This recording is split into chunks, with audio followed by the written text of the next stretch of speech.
In this video, I'm going to be showing you how to use NordVPN on your smart TV. So a lot of people have this question and are looking for its solution. So what I suggest is simply head over to the NordVPN official landing page, as I am on that already. And from here, scroll a bit down, you can see we have this option of TV right over here. Let me show you how this looks. So over here we got our TV option, and this is exactly what we need. I'm going to be clicking onto this and jump right onto this download VPN for Android TV, and this is the one, the exact link that we need for today. And you can see also we have some visuals for the TV.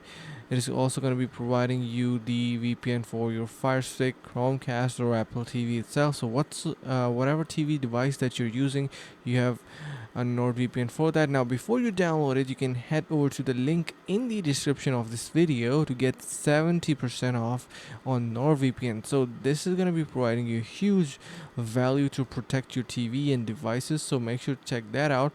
You can see we have it for every device. You can buy NordVPN, and of course, to get a discount, you can use the link in the description below. So this was it, and I hope this helps. Thank you so much for watching, and see you in the next video.